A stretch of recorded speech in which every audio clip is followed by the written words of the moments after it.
Hi everyone, welcome to my YouTube channel. Friends, in today's video, I am recording yet another total income sums under paragraph form. Alright, so both CA final as well as CA inter students can take benefit of this video. So friends, as I have always told you in my first 3 lectures also, that you should always check the first paragraph and the last paragraph to find out what are we supposed to compute.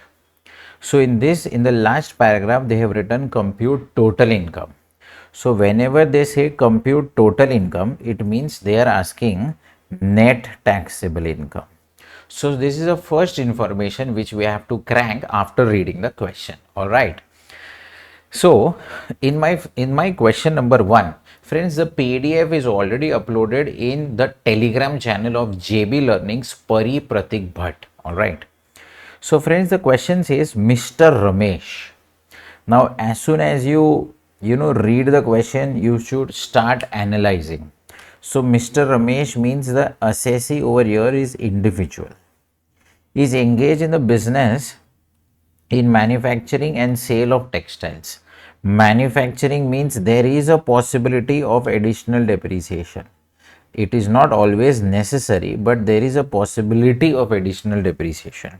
His net profit after debit and credit of the following items. This is something which is a very common feature in your paragraph sums, right? After debit and credit of the following items was 75 lakh. Now, what is the meaning of this after debit and credit of the following items? So, what they are trying to say is from A to H, it is either debited to PNL or either it is credited to PNL. See, how are you supposed to imagine in this type of sum is that they have given information from A to H, but they have said that the net profit 75 lakhs, correct?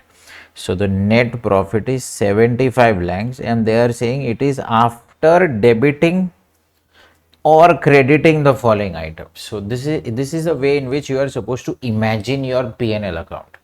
So what happens in paragraph form is that the problem is that you are not given T form. See, when the question is given in T form, it is very easy, right? You do tikdi, chokdi, and it becomes very easy. But in paragraph form, you have to imagine one P&L. Now, obviously, in your exams, you cannot prepare an entire P&L in your rough, because that much time we don't have, right? We for solving the question number 1, which is of 14 marks, you have around 25 minutes. So in those 25 minutes, you cannot go and prepare one PNL in your rough work and then do tikdi chokdi. That is not possible. So you have to practice it and imagine in your you can say mind that okay, this is one type of PNL which is given in the question.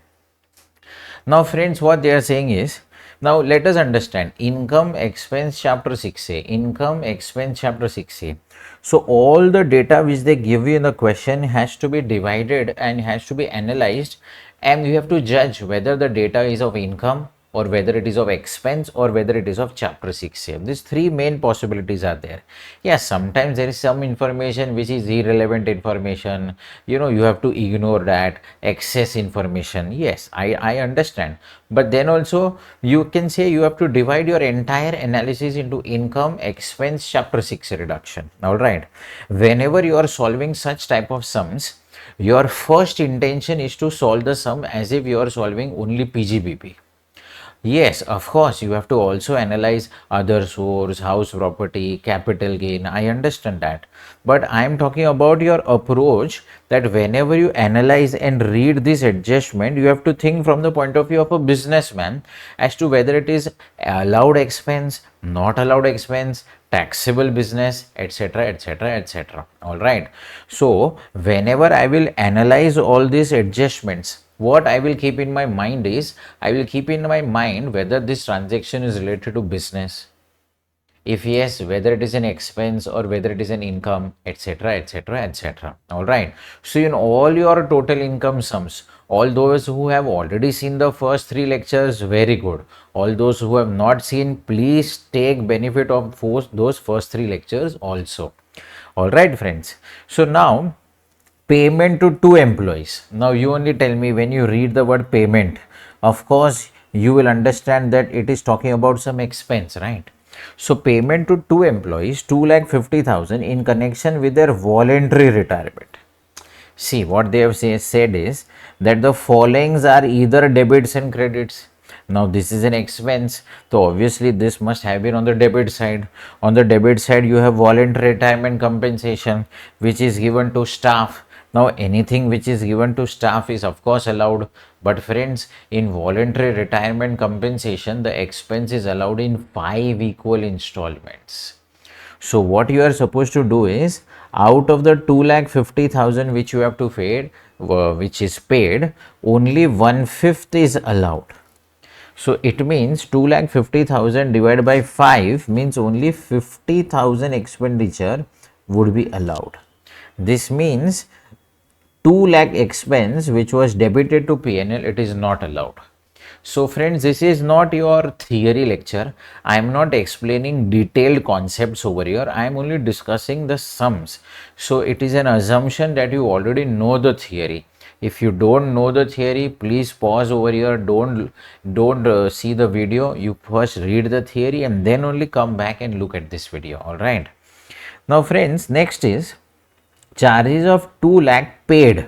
Now paid means again it is an expense for advertisement in souvenir published by a political party. See, this is not allowed as a reduction. Charges for advertisement in pamphlet of political party, section 37(2)(b), not allowed. Then next, retrenchment compensation paid to employees of one of the units closed down during the year. Retrenchment compensation again paid to employees. So this is allowed as a reduction. Capital expenditure incurred for the purpose of family planning amongst employees. Friends, capital expenditure for family planning. See, family planning expenditure is allowed in income from business, but only if the assessee is a company. Friends, in my case, we are solving sum of Ramesh Limited or we are solving sum of Mr. Ramesh. In this question, we are solving sum for Mr. Ramesh. So friends, this person is an individual. So that is why identifying the type of person is also very important. So over here, this family planning expenditure will be not allowed. See, normally what happens with companies is this family planning expenditure is allowed in 5 equal installment. But when, if it is a company, Ramesh Limited, Ramesh Private Limited, Ramesh Public Company, but this is Mr. Ramesh. So for an individual, this family planning expenditure is not allowed. Then friends, interest paid under section 234B for short payment of advance tax. Income tax is not allowed, advance tax is not allowed, income tax penalty is not allowed, and interest on income tax is also not allowed. Loss incurred in transaction of purchase and sale of shares of various companies. Friends, this is not my business. My business is manufacturing and selling of textiles. This is my loss which is related to sale of shares. This is not my business. This is a capital loss. Now this loss must have been debited. Now they have not given whether this loss is long term or short term. So you have to take one assumption, either long term or short term. But fundamentally, as far as your business is concerned, this will not be allowed. Correct? See, compensation received. Now friends, when they say compensation received, so now you have to understand that this is my credit side item, right? See, if they would have said paid, then it is my debit side item, but over here it is received. So compensation received, this is my income side item which is credited to PNL. I am not saying that they have already given it is debited or credited. All right. So compensation received from a supplier for delay in supply of raw materials. So friends, this is my normal business income. If you get any compensation from your supplier, this is normal business income. Dividend received from a foreign company. No, dividend is my income from other sources. Now friends, the total sales of Mr. Ramesh was 30 crores, out of which export sales amounted to 10 crores. Now friends, they have said out of 30 crores, 10 crores is exports. But friends, tell me, how is this information important for solving this sum? Now, As far as your CA inter is concerned, if you talk about exports, I think we have studied only one thing which is related to export, which is 10AA reduction. But over here, they have not said anything about special economic zone, nothing, no such information is there. So, friends, this information is basically to confuse you. This information is not useful. So, the total sales of Ramesh is 30 crores. Yeah, fine. It doesn't matter. It doesn't, it doesn't disturb our solving this sum. So, this is not an information which is very useful in this particular question. In some other question, sales may be important, but in this particular question, it is not very important, right? So friends, this is our analysis of the question. So comparatively a short question in comparison to what we have solved in lecture 1, 2 and 3. But what my intention is not only solving the sums, but also, to help you to get used to some different new adjustments. I repeat, it is not new conceptually, just new way of presenting the same data. Tell me, advertisement in pamphlet of political party, you have already studied in those T form sums, right? This is something which is a favorite adjustment of institute. So in T form sums you have already studied. But when they give you in paragraph form, when they give you retrenchment compensation, etc., you should know how are you supposed to deal with it, correct? So now friends, how will we solve this sum? So see, those who have seen my first 3 videos, they already know. But for newcomers, see, whenever you want to solve this type of sums, first you should analyze how many different heads of income are there. Are heads of income, salary, house, property, business, capital gain, other source. So of course you have business, you have a capital loss, and you have EFOS. All right, we don't have house property in this question, and we don't have salary. So what are you supposed to do is that you should always prepare one statement, which is statement of total income. Why this statement? Because that total income is asked in your question. See, there are some students, what they are doing is they are solving working note first. No, you should not do that. All your schedules, all your working notes, they should not be shown in the face of the answer. The face of your answer should be what is asked in the question. They have asked net taxable income, that should be on the face. And then of course it should be supported by working notes, because working notes are part of your answers only. So PGPP, we will have one working note. Capital gain, they have already said capital loss. But see, capital loss, long term loss can be adjusted only with long term, and short term can be adjusted with short term and long term. But they have not given any such information about capital gains. They have just said loss. So friends, we have a loss of 3 lakh, but this 3 lakh loss will have to be carried forward, friends. Why carried forward? Because loss can be adjusted, but it has to be adjusted as per the rules, right? Now, as per the rules, you should have also capital gains, but there's no capital gains. So this loss will be carried forward and it will not be shown in my outside column, in my outer column, right? Then friends, dividend. So if you see my way of solving the sum, what I am doing is I am preparing the format first, keeping the format ready. In fact, in exams, you should also keep your PGPP format ready. See, expense not allowed, non-business item, allowed unrecorded business expense, taxable unrecorded business. Keep the format ready. All these headings need not be ratified and need not be memorized.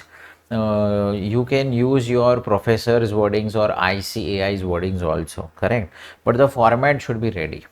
Then, as soon as I get simple information, like say for example dividend, or what you can do is you can do from the start only.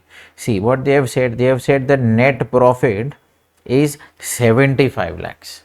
So what we can do is we can go to our net profit and we can write down 75 lakhs like this. Then let us see the second adjustment. Now they have said payment of voluntary retirement compensation. So only 50,000 is allowed, 2 lakh is not allowed. So what are we supposed to do over here? This is expense not allowed, right? So voluntary retirement compensation. In exam, don't write short forms, okay? So 2 lakh is not allowed. 2 lakh is not allowed, which is an expense which was there on the debit side. It is not allowed. Then 2 lakh is also given to political party towards advertisement. So there is an advertisement related to political party. So this 2 lakh is also not allowed. Correct. Then next is retrenchment, that is allowed. Capital expenditure for family planning 3 lakh. So friends, family planning expenditure. So family planning expenditure 3 lakh. So this 3 lakh is not allowed. So all your adjustment which are coming in sequence, I am trying to solve them. Then interest under section 234B is 1,10,000. So that interest under section 234B is not allowed. Interest under section 234B, how much? 1,10,000. So this is also not allowed. Then next, loss related to capital loss. This we have already given the effect of compensation received from supplier. This is business income. So this is my take. I am not supposed to do anything as far as indirect method is concerned. Then dividend received from a foreign company. Now dividend received from a foreign company is my EFOS. So what am I supposed to do? First I will go to my non-business items and I'll write down dividend. All right. How much was the dividend? I think 2 lakh. So over here I'll write down 2 lakh. Then I know this is my EFOS and there is only one item of EFOS. So what I can do is I can go and write down EFOS over here also. So both my adjustment I can do together if the format is ready. See, if the format is not ready, then you will not be able to do those adjustments in a very fast manner, right? If the format is ready, you can do all your adjustments very fast. Always keep your format ready first. Chapter 6 reduction is not there in this question. So I think we have given effect to everything. Now the detail of sales is given to confuse you. So now then at the end, after posting everything, then at the end you should use your calculator. See, in question 1, what you can do is don't use your calculator again and again. Alright, first post everything, because what happens is sometimes when you are solving the sum, you have forgot one or two adjustment.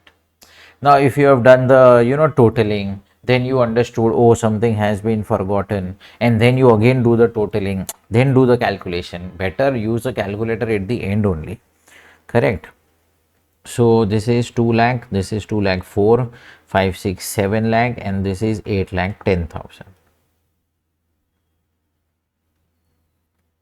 Then this is negative 2 lakh, correct. There is no allowed but unrecorded business expense.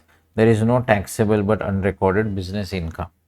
So friends, it would be 75 lakh, correct, 75 lakh plus 8 lakh 10,000 minus 2 lakhs. So friends, it would be 81 lakh 10,000. So this is my 81 lakh 10,000. So this is going to be my PGBP 81 lakh 10,000. No capital loss because that has to be carried forward. This is 2 lakh. So 83 lakh 10,000. So this is 83 lakh 10,000. So friends, this was a comparatively short question in comparison to your first 3 lectures. But friends, such type of questions now they can ask in MCQ also. So ICAI has a tendency to mix a lot of things. So there is a possibility that maybe this time in MCQ they might ask you something in paragraph form. Because as far as the MCQ questions are, I have observed that majority of the MCQ questions are in paragraph form only. So there were some students who were asking, sir, we are doing a lot of sums on paragraph form, but then what will happen if in the question they will ask on T form? So T form you are already practicing, right? So sir, is this a wasteful exercise? No, because your MCQs are still in paragraph form. So all these type of questions will still be helpful for you. All right. So no if, no but, only but. All the best everybody, and we will surely meet very fast in your next video. Bye bye everybody.